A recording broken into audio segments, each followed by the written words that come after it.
Hi everyone, thank you so much for joining me for this end of August coloring wrap up. I hope the weather is starting to cool off for you or warm up if you're in the southern hemisphere. Hope you're enjoying whatever season that you're in.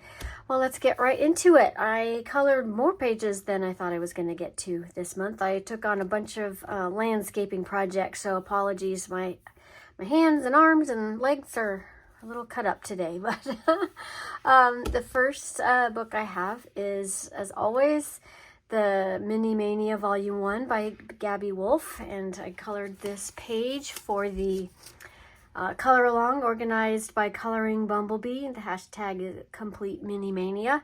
That's the only hashtag that I was aware that I colored in. I just haven't had time to pay much attention, so I'm so sorry if I missed some really good ones. I hope to be able to pay attention to that again soon. Yeah, it's just a fun, simple coloring book. I tried a little different combination of colors, and they're fine. I think overall the effect is fine, but I can see like the gradients didn't quite work out like I hoped, but I think the overall effect is fine. This is just such a cute little book. And I'm happy each month for the motivation from Coloring Bumblebee to finish another page. So yeah, there's that one. And then in this book, it was an experiment. I'm testing out some color combinations for another book project that I'm considering doing, another whole book project. So it was my first attempt, and I also had a different kind of gold that I wanted to try that well, it says it's brass, but it looks gold to me. So I wanted to try it. I didn't love the way it turned out in the application that I used it on. So overall, here's the page, and I think it's fine. I really like I said, I was experimenting. I'm trying to embrace that crinkly sound that happens when you put a lot of water on some of these papers. I normally don't like that, but because of the project I have in mind, I'm really wanting to experiment and not experiment, but learn more. So as far as experiments go, this was good. It made progress for my project. I know that I'm not going to use this for the gold parts because it covered up the lines a little too much, and then I tried to go back over with some pencil to do some more traditional gold shading like you would with pencils to try to bring back some of the contours, and I couldn't get it exactly right. So overall, it's fine.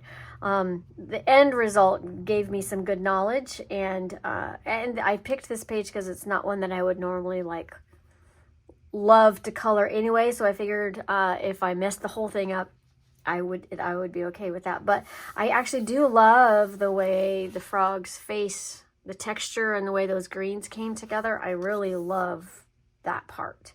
So I'm learning what I'm good at water soluble stuff at and what's maybe not my thing. Still working on the backgrounds. This one's a little less splotchy, but I tried to fill in some with pencil, and I can see that too much. So working on it. But overall, this is a cute little page from Midnight Masquerade by Hannah Karlzon. And yeah, so that was fun. It was a successful page in that it taught me a lot of things, and some of the parts I really do like. So yeah, there you go. That is that page. Okay, and this book, I love this book. You guys know that if you have seen my videos before. When I got this book and I was thumbing through these pages that they have at the beginning of samples of watercolors and pencils and different things, I mean, it's just so beautiful. But I normally tend to not want to follow inspiration pages too closely. I like ideas, but sometimes I get overwhelmed with the images of other beautiful pages, and that intimidates me more. Like, I can't live up to those. So I tend not to try to copy. But when I got to this spread, I just went, oh.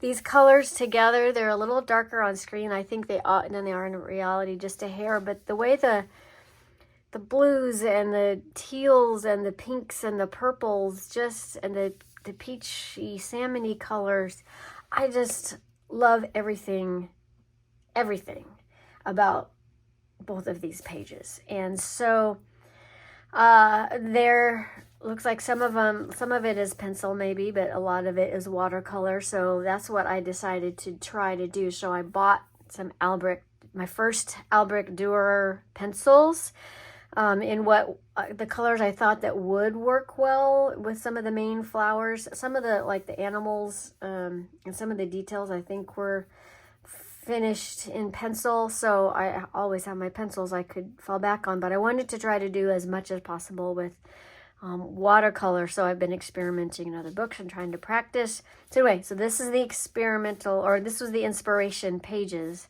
and I still they're just beautiful. And this is Seasonal Wreaths of Plants and Friends by Makiko Inatome. So I'm thinking it's a woman, I think. I love everything about these pages. So this is my attempt. I did a lot of flipping back and forth, trying to get it as close to hers as I could. I think I succeeded overall. Some of the colors are not exactly the same.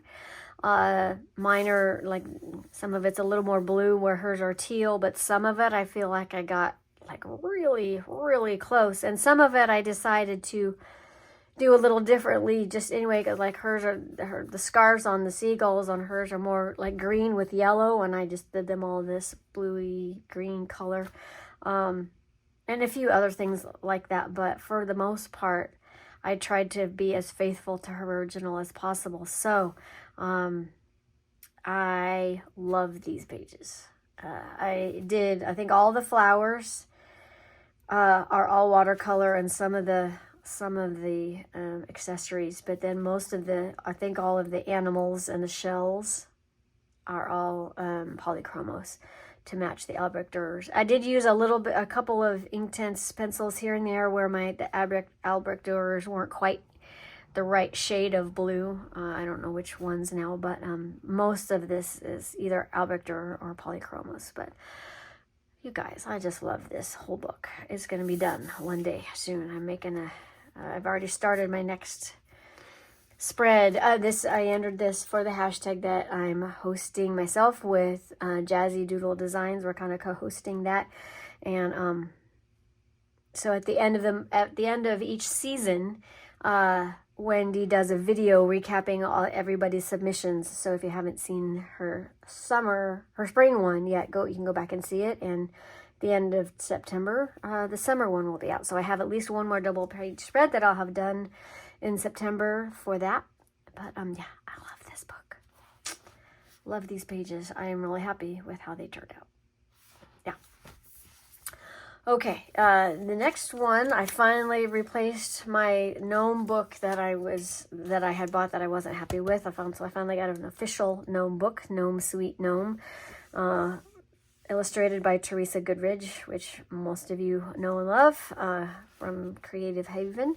And this is the page that I did. Yeah, it was a lot of fun. I wanted a bright blue background, so I did the blue of that and the green first, and then decided what I wanted to do. So I decided that the village colors were those oranges and yellows, and then worked everything else around that. So those were Lyra